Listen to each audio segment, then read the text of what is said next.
नमस्कार। आज हम आपकी क्लास 12th बायोलॉजी के 9th चैप्टर का प्रारंभ करेंगे। चैप्टर का नाम है एंजाइम्स।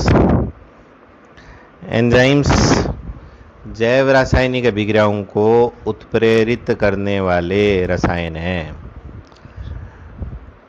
उत्प्रेरक जिस प्रकार आप लोग पढ़ते हैं केमिस्ट्री में, विभिन्न रासायनिक अभिक्रियाओं के वेग को परिवर्तित कर देते हैं, वैसे ही उत्प्रेरक जैव उत्प्रेरक जिनको एंजाइम बोलते हैं, ये जैव रासायनिक अभिक्रियाओं के वेग को सामान्यतः बढ़ाते हैं। ठीक है, जो आप केमिस्ट्री में जो उत्प्रेरक पढ़ते हैं वो अभिक्रिया वेग को बढ़ा भी सकते हैं, घटा भी सकते हैं। यहाँ पे जो जितने भी एंजाइम्स है वो समस्त अभिक्रिया वेग को बढ़ाने वाले ही हैं।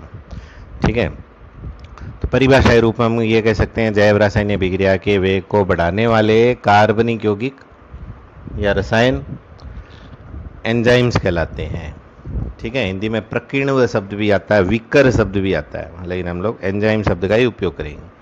अब ये जैव रासायनिक अभिक्रिया क्या अभी तो कोशिकाओं के अंदर होने वाली या शरीर के जीवों के शरीर में होने वाली जो रासायनिक अभिक्रियाएं हैं उनको बायोकेमिकल रिएक्शंस या जैव रासायनिक अभिक्रियाएं कहते हैं। दो प्रकार की होती हैं ये।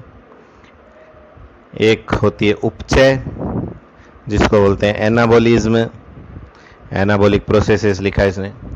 उपचय निर्माण वाली क्रिया हैं, छोटे अणु मिलकर बड़े अणु बनाएंगे। उपचय CO2 व जल मिलकर प्रकाश संश्लेषण में कार्बनिक खाद्य पदार्थ बनाते हैं या कार्बोहाइड्रेट बनाते हैं, वो उपचय।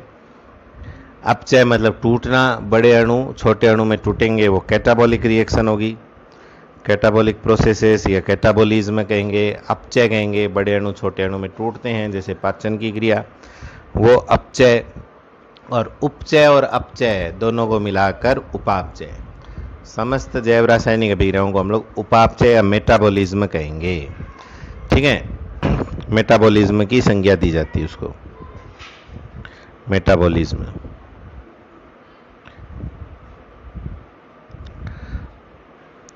शरीर के अंदर, जीवों के शरीर के अंदर ऐसी कोई भी उपापचयी क्रिया नहीं है। उपापचयी क्रिया मतलब ऐसी कोई भी जैव रासायनिक अभिक्रिया नहीं है जो बगैर एंजाइम के संपन्न हो जाए। यानी समस्त जैव रासायनिक अभिक्रियाएं, समस्त उपापचयी क्रियाएं एंजाइमेटिक होती हैं। एंजाइम की सहायता के बगैर कोई भी जैव रासायनिक अभिक्रिया संपन्न नहीं होती है। ये चीज़ अपने ध्यान रखना है। अब एक चीज़ और जो छूट गई, एनाबॉलिक या एनाबॉलिज्म या उपचय में छोटे अणु मिलकर बड़े अणु बनाते हैं, ऊर्जा खर्च होती है। बड़े अणु छोटे अणु टूटते हैं अपचय में, जिसमें ऊर्जा मुक्त होती है। ये बातें आप लोग पढ़ चुके हैं। ठीक है, लेकिन ये बात महत्वपूर्ण है, ऐसी कोई भी जैव रासायनिक अभिक्रिया नहीं है जो बिना एंजाइम के संपन्न हो जाए। अब इसका कारण क्या हुआ, क्यों ऐसा? तो इसका कारण ये हम लोग देखते हैं, जो केमिस्ट्री में आप लोग जो रिएक्शंस वगैरह याद करते हैं, पढ़ते हैं, उनमें हम कुछ चरम परिस्थितियां देते हैं। तापमान, विशेष तापमान आप लोग याद करते हैं, इतने केल्विन तापमान पर, इतने दाब पर, ये सब। जबकि शरीर के अंदर स्थिर भौतिक परिस्थितियां होती है। जैसे हमारे शरीर का तापमान 37 डिग्री सेंटीग्रेड ही है, 37 ही रहेगा, है ना। तो अंदर जितनी भी अभिक्रियाएं हैं, समस्त प्रकार की अभिक्रिया उस 37 डिग्री सेंटीग्रेड पर ही संपन्न होनी है, फिक्स तापमान पर ही ये संपन्न करवानी है। ये कार्य एंजाइम के द्वारा ही संभव है। वैज्ञानिकों ने देखा है कि एंजाइम्स को कोशिकाओं से बाहर निकालकर, कोशिकाओं के बाहर जो एंजाइम की प्रक्रिया इन कोशिकाओं के अंदर होती है, उनको कोशिका के बाहर करवाने का प्रयास किया वैज्ञानिकों ने। तो उन्होंने पाया कि जब उनको बहुत ज़्यादा चरम परिस्थितियां देते हैं, यानी बहुत उच्च तापमान, दाब, कोई अम्लीय वातावरण या क्षारीय वातावरण, उस पर्टिकुलर रिएक्शन पर डिपेंड करता है, तो भी वो क्रियाएं उतनी कुशलता से, उतनी दक्षता से संपन्न नहीं होती जितनी कुशलता व दक्षता से वे अभिक्रियाएं हमारी कोशिकाओं के अंदर संपन्न होती है, जीवों की कोशिकाओं के अंदर संपन्न होती है। इसका मतलब ये एक सीमित या स्थिर भौतिक परिस्थितियों में बहुत अधिक कुशलता से अभिक्रियाओं को संपन्न करवाते हैं। एक उदाहरण एनसीईआरटी में दिया हुआ है इससे संबंध में, कि एक साधारण सी अभिक्रिया है जो हमारी आरबीसी में संपन्न होती है।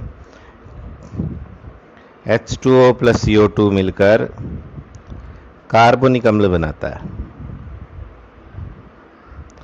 ये क्रिया जब हम कोशिका के बाहर करवाते हैं तो बहुत मंद गति की अभिक्रिया है, धीमी गति की अभिक्रिया है।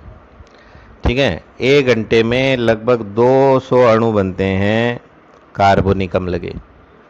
1 घंटे में मात्र 200 अणु बनते हैं कार्बोनिक अम्ल के, जल और CO2 क्रिया करके।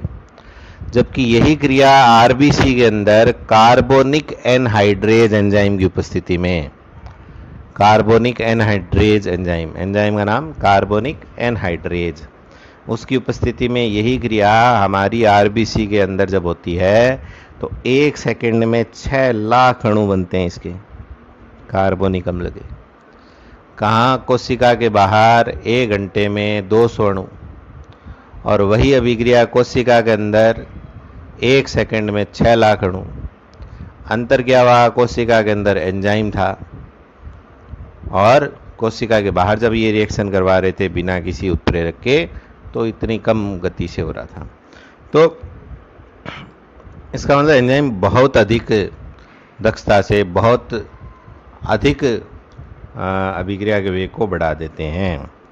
अब एंजाइम के इतिहास के बारे में, सबसे पहले जैव उत्प्रेरक के रूप में एंजाइम की पहचान की बर्जीलियस ने। बर्जीलियस ने पहचाना कि ये जैव उत्प्रेरक की भांति कार्य करते हैं, लेकिन इस खोज का श्रेय जाता है बकनर को, एडवर्ड बकनर, बचनर कह सकते हैं, बकनर कहते हैं, बुकनर भी लिखते हैं कई किताबों में, कि एंजाइम की खोज की, और उसने जो एंजाइम की खोज की वो ईस्ट कोशिकाओं में थी, उसका नाम उसने जाइमेज रखा, जाइमेज। फिर विली कुहने ने एंजाइम शब्द का उपयोग किया, इसी जाइमेज के कारण से किया, क्योंकि एंजाइम ईस्ट के अंदर मिलता है। ग्रीक भाषा में ईस्ट को जाइम बोलते हैं, जाइम के अंदर मिला इसलिए एंजाइम, इंजाइम से एंजाइम मान लो। तो विली कुहने ने नाम दिया, बकनर ने खोज की और कार्य के रूप में इसकी पुष्टि की बर्जीलियस ने। क्रिस्टलीय रूप में सबसे पहले इसको पृथक किया सुमनर ने या समनर ने। समर लिखा हुआ है इसमें, समर ने होकर ये समनर होना चाहिए, यहाँ पे भी समर लिखा हुआ है, SUMNER होना चाहिए मेरे हिसाब से। ठीक है, क्रिस्टलीय रूप में पृथक किया, और वो कौन सा एंजाइम था? Urease enzyme. जैसा पिछले 1-2 वीडियो में मैंने बताया था आपको, हाइपरलिंक जैसे करना चाहिए, यहाँ पे पेज नंबर लिखना चाहिए, यूरिएज पहले कहाँ आया। तो आपको याद होगा जहाँ निकल हमने पढ़ा था पिछले पार्ट में, निकल खनिज, उसके कार्यों में लिखा हुआ था कि ये यूरिएज का एक अवयव है ना। तो निकल में यूरिएज के साथ में आप यहाँ पे लिख सकते हैं, यहाँ पे Ni2+ लिख सकते हैं, यहाँ पे उस पेज का उल्लेख कर सकते हैं। ये सब कार्य करने के लिए समनर को नॉर्थ और स्टैनले के साथ में नोबेल पुरस्कार मिला था। चलो अब एंजाइम की संरचना पर चलते हैं, या पहले इसकी केमिकल नेचर पर चलते हैं, दोनों चीज़ साथ में होगी। समस्त एंजाइम, एक अपवाद को छोड़कर समस्त एंजाइम प्रोटीन होते हैं। ऑल एंजाइम्स आर प्रोटीन, एक अपवाद को छोड़कर। But all proteins are not enzymes. समस्त एंजाइम प्रोटीन है लेकिन समस्त प्रोटीन एंजाइम नहीं, यानी प्रोटीन अन्य कार्य भी करते हैं, लेकिन जितने भी एंजाइम है वो रासायनिक दृष्टि से प्रोटीन है। ठीक है, रासायनिक दृष्टि से वे सब के सब प्रोटीन है, केवल एक को छोड़कर जिसका नाम है राइबोजाइम। राइबोजाइम एकमात्र ऐसा एंजाइम है जो प्रोटीन नहीं है। Ribozyme is an enzyme made up of RRNA, RRNA से बना हुआ है ये, और ये RNA की स्प्लाइसिंग में प्रयुक्त होता है, RNA की स्प्लाइसिंग में, है ना। राइबोजाइम RRNA का विशिष्ट अणु है जो RNA की स्प्लाइसिंग करता है। अब ये RNA स्प्लाइसिंग क्या हुआ?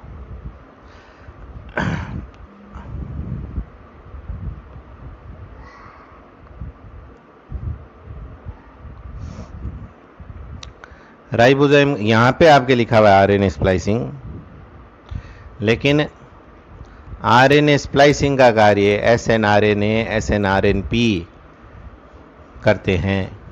SNRNA और SNRNP करते हैं। SNRNP को स्नर्प्स बोलते हैं और वो दोनों मिलकर स्प्लाइसियोसोम कॉम्प्लेक्स बनाते हैं। राइबोजाइम, NCERT की पुस्तक के अनुसार राइबोजाइम जो है वो ट्रांसलेशन की क्रिया में प्रयुक्त होता है। ट्रांसलेशन की क्रिया में प्रयुक्त होता है। ट्रांसलेशन की क्रिया मतलब RNA से प्रोटीन बनने की प्रक्रिया को उत्प्रेरित करता है। प्रोटीन निर्माण की प्रक्रिया को उत्प्रेरित करता है राइबोजाइम। जबकि ये यहाँ पे अपने राजस्थान बोर्ड में लिखा है राइबोजाइम RNA स्प्लाइसिंग करता है। ठीक है, RNA स्प्लाइसिंग का कार्य स्प्लाइसियोसोम करते हैं। स्प्लाइसियोसोम करते हैं। आपको RNA स्प्लाइसिंग का थोड़ा सा दिखा देते हैं।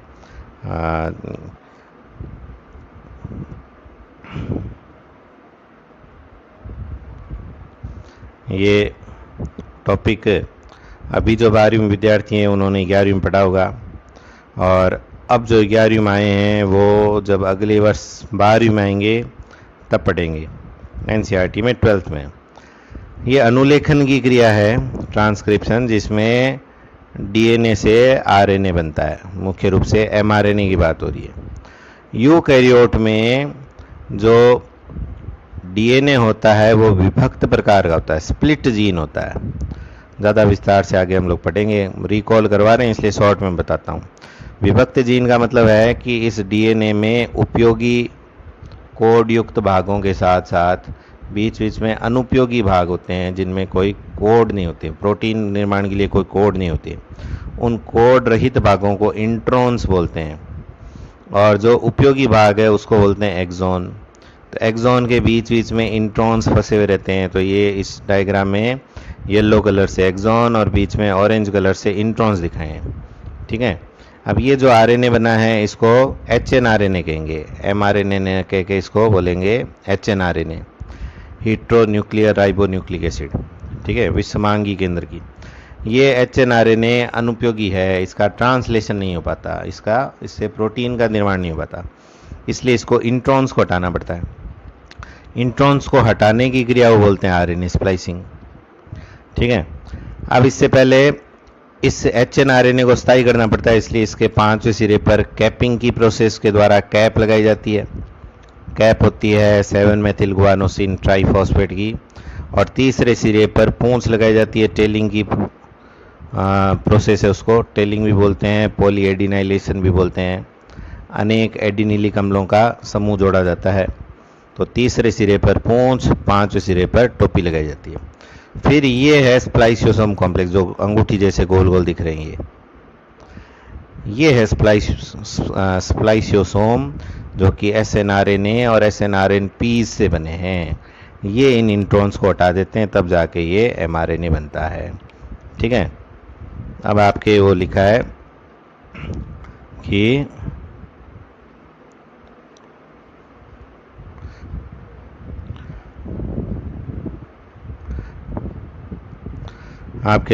ये कार्य करता है राइबोजाइम, जबकि राइबोजाइम ये कार्य नहीं करता है। राइबोजाइम NCERT के अनुसार ये कार्य नहीं करता है। राइबोजाइम को कार्य है प्रोटीन संश्लेषण को उत्प्रेरित करना। ठीक है,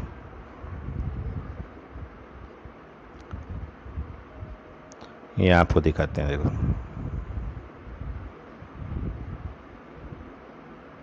ये रहा।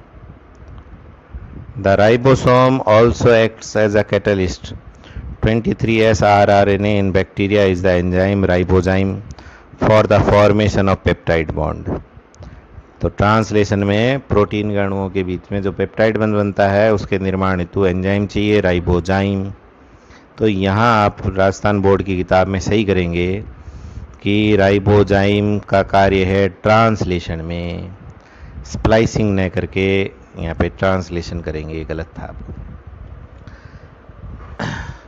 ठीक है, तो जो भी हो, राइबोजाइम को छोड़कर समस्त एंजाइम प्रोटीन है। अब कुछ एंजाइम ऐसे हैं जो विशुद्ध प्रोटीन है, उसमें और कुछ नहीं है। कुछ नाम दिए गए हैं, पेप्सिन, यूरिएज भाई। पेप्सिन आपने पाचन तंत्र वाला चैप्टर आप जब पढ़ोगे तब आएगा। हमारे आमाशय में पेप्सिन एंजाइम पाया जाता है, प्रोटीन का पाचन करने वाला। ये विशुद्ध रूप से प्रोटीन है, यानी इनमें प्रोटीन के अलावा कुछ भी नहीं है। लेकिन ज़्यादातर एंजाइम ऐसे होते हैं जिसमें प्रोटीन वाला भाग येलो कलर से इसको दिखा है और एक अप्रोटीनीय भाग होता है, नॉन प्रोटीन भाग, उसको कोफैक्टर बोलते हैं। यहाँ पे प्रोस्थेटिक समूह लिखा है, ग्रुप लिखा है, उसको काट कर हम लिखेंगे कोफैक्टर, CO को FACTOR, ठीक है, कोफैक्टर। तो ज़्यादातर कुछ एक एंजाइम विशुद्ध प्रोटीन है, केवल प्रोटीन के बने हुए, लेकिन ज़्यादातर एंजाइम में प्रोटीन वाले भाग के साथ में नॉन प्रोटीन भाग भी होगा। ऐसे एंजाइम को बोलते हैं होलो एंजाइम। इस चित्र का नाम भी लिखा है होलो एंजाइम, है ना।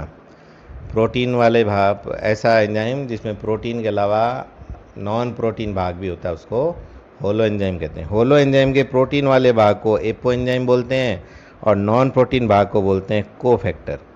नॉन प्रोटीन भाग को बोलते हैं कोफैक्टर, ठीक है। अब ये कोफैक्टर 3 प्रकार का होता है। कोफैक्टर 3 प्रकार का हो सकता है। ये उनमें से एक है प्रोस्थेटिक ग्रुप, एक है कोएंजाइम और एक है मेटल आयन एक्टिवेटर, ठीक है। उस कोफैक्टर की बात कर रहा हूँ, नॉन प्रोटीन भाग की। तो नॉन प्रोटीन भाग में पहला प्रोस्थेटिक समूह है। प्रोस्थेटिक समूह ऐसा कार्बनिक यौगिक होता है जो एपो एंजाइम के साथ मजबूती से हमेशा चिपका हुआ रहता है। एपो एंजाइम के साथ सदैव मजबूती से चिपका हुआ रहता है, कभी अलग नहीं होता, ठीक है। वह non protein part of an organic nature, कि कार्बनिक प्रकृति का एक नॉन प्रोटीन भाग is in tightly associated with apo enzyme, मजबूती से चिपका हुआ रहता है, जुड़ा रहता है एपो एंजाइम से, तब उसको प्रोस्थेटिक ग्रुप बोलते हैं, जैसे साइटोक्रोम, फ्लेवोप्रोटीन, ऐसे बताया गया। कोएंजाइम भी कार्बनिक यौगिक है। प्रोस्थेटिक समूह कार्बनिक यौगिक है, एपो एंजाइम से मजबूती से जुड़ा रहता है। कोएंजाइम भी कार्बनिक यौगिक है, परंतु एपो एंजाइम के साथ ढीलेपन से जुड़ा हुआ रहता है और ज़्यादातर ये उसी समय जुड़ता है जब इसको एंजाइमेटिक कार्य करना हो, जब इसको किसी सबस्ट्रेट को उत्पाद में बदलना हो तभी। सामान्यतः एपो एंजाइम और को एंजाइम अलग अलग रहते हैं, लेकिन जब उनको अभिक्रिया में भाग लेना होता है, अभिक्रिया के वेग को बढ़ाना होता है, तब को एंजाइम उस एपो एंजाइम्स के साथ में जुड़ जाता है, ठीक है। और फिर जब अभिक्रिया खत्म हो जाती है, पुनः दोनों अलग अलग हो जाते हैं, हमेशा चिपका हुआ नहीं रहता। ज़्यादातर जो कोएंजाइम हैं वो विटामिन्स होते हैं, वो विटामिन्स होते हैं, ठीक है। जैसे उदाहरण दिया गया है NAD, NADP, FAD का यहाँ पे हटा देते हैं। NAD nicotinamide adenine dinucleotide, NADP nicotinamide adenine dinucleotide phosphate, इन दोनों में विटामिन B3 होता है, नियासिन, ठीक है, विटामिन B3 के रूप है ये। कोएंजाइम A एक्सेट्रा, ये कोएंजाइम A का नाम भी आगे काफ़ी बार आएगा। मेटल आयन एक्टिवेटर, ये सिर्फ सक्रिय कारक लिखा है, मेटल आयन मैं बोल रहा हूँ साथ साथ, इसका मतलब धातु आयन सक्रिय कारक। तो जब इस कोफैक्टर के रूप में यहाँ पे कोई धातु आयन जुड़ा हुआ हो तो उसको, तो वो इस श्रेणी में आ जाएगा, ठीक है, जैसे लिखा है, जैसे आयरन जुड़ा हुआ रहता है कहीं में, ठीक है। तो यहाँ तक पढ़ लिया, एपो एंजाइम प्रोटीन वाला भाग ही यहाँ तक हमने किया है। कल हम लोग एंजाइम की कुछ विशिष्ट गुणों के बारे में पढ़ेंगे।